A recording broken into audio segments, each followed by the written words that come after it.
کہ 23 مارچ 1940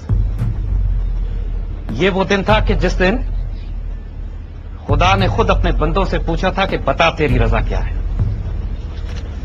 اس دن مسلمانوں نے ہند نے فیصلہ کیا کہ اب ہم اپنی تدبیر سے اپنی تقدیر بنائیں گے. ہماری تاریخ کا ایک بہت رومانٹک دن 14 اگست 1947 7 سال کے بعد اس خواب کی تعبیر کی صورت میں ہمارے سامنے آیا تھا. 23 مارچ اس دن فیصلہ کیا گیا تھا. اس دن خواب نہیں دیکھا گیا تھا. اس دن تقدیر مرتب کرنے کی قسم کھائی گئی تھی. اور پھر جب ایک قوم اتنی غیرت اتنی دلیری اور اتنی جرت کے ساتھ اپنی تقدیر کو اپنے ہاتھ میں لینے کا فیصلہ کرتی ہے رب ذوالجلال کی غیرت گوارا نہیں کرتی کہ اپنے بندوں کو مایوس کرتی. 23 مارچ 1940 ہماری تقدیر جس دن لکھی گئی اور اس کی تکمیل 7 سال کے بعد 1947 14 اگست شب قدر کے دن 27 رمضان جمعۃ المبارک کیا کمال کی تکمیل ہوئی ہے اس خواب کی جو 1940 میں دیکھا گیا. علامہ اقبال اگر اس قوم نے علامہ اقبال سے فائدہ نہ اٹھایا تو ہم بہت بد نصیب ہو جائیں گے. اقبال نے پاکستان کے بارے میں 2 خواب دیکھے. آج 23 مارچ کے حوالے سے ہم ان دونوں خوابوں کی بات کریں گے. پہلا خواب اقبال کا یہ تھا کہ جو امت کے احیاء کا فیصلہ کر دیا گیا ہے اس وقت جب مسلمان راک باٹم پہ پوری دنیا میں ذلیل و رسوا کیے جا رہے تھے, جب ہاشمی آبرو دین مصطفیٰ بیچ رہے تھے, اس وقت اللہ کی طرف سے رحمت کا فیصلہ کر دیا گیا تھا کہ اب مسلمانوں کو عروج دیا جائے گا. اور اس عروج کی خوشخبری دینے کے لیے اقبال کو بھیجا جاتا ہے تحفے کے طور پر. اقبال ایسے وجود نہیں ہیں جو خیرات چندے یا ڈونیشن کے طور پر فطرت امتوں اور قوموں کو دیتی ہیں. جب احسان عظیم کیا جاتا ہے تو اقبال بھیجے جاتے ہیں. جب احسان عظیم کیا جاتا ہے تو مجدد الفسانی آتے ہیں. احسان عظیم کیا جاتا ہے تو نور الدین زنگی اور صلاح الدین ایوبی اور خیر الدین بربروسا اور سلطان فاتح دیے جاتے ہیں. جب احسان عظیم کیا جاتا ہے تو قائد اعظم جیسے لیڈرز دیے جاتے ہیں.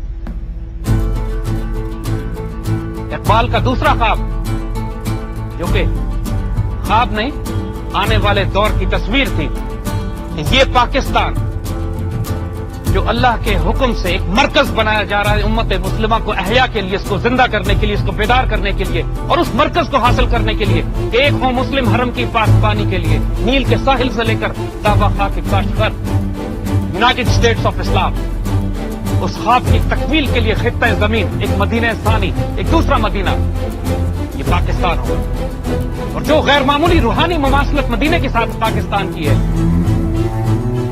یہ اتنی غیر معمولی ہے کہ انسان کے وجود کے رونگٹے کھڑے ہو جاتے ہیں. اس مدینہ میں بھی مشرقوں سے ہجرت کر کے مدینہ کی اسلامی ریاست بنائی گئی. یہاں بھی ہندوستان کے مشرقوں سے ہجرت کر کے پاکستان کی اسلامی ریاست بنی. وہاں ہجرت تھی, یہاں ہجرت ہے.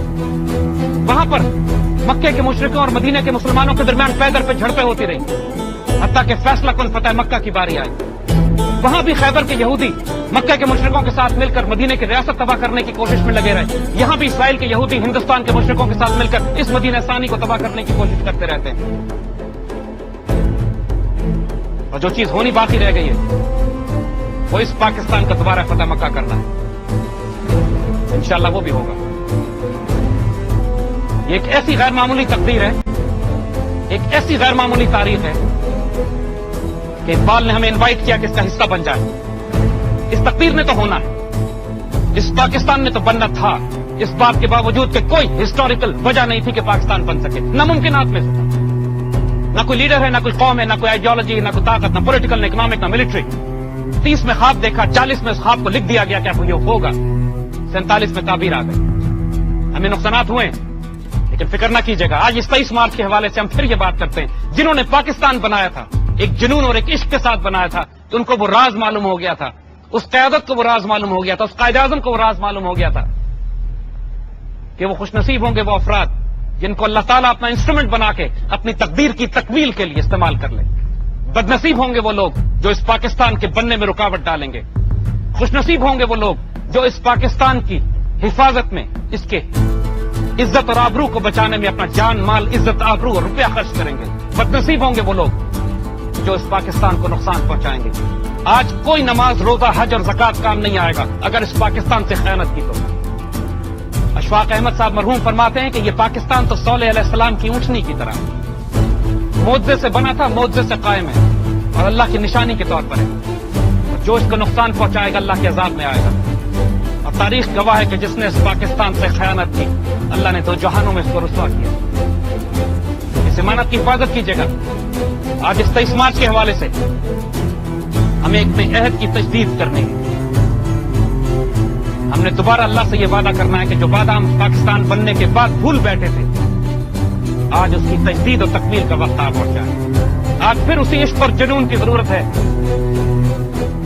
جس پر ہمارے بڑوں نے 40 لاکھ خون بہائے, قربانی دی, شہدا دیے, 2.5 لاکھ بیٹیوں کے دوپٹے کھینچے گئے. آج پھر اسی عشق اور جنون کی ضرورت ہے.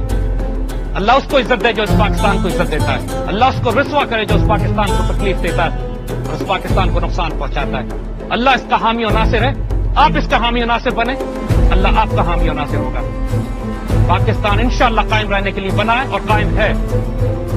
اور جو اس کے ساتھ صداقت, سچائی اور محبت کا رشتہ کرے گا اللہ کی نظر میں انشاءاللہ وہ انبیاء صدیقین شہداء اور صالحین کے ساتھ انجام پائے گا. پاکستان زندہ باد.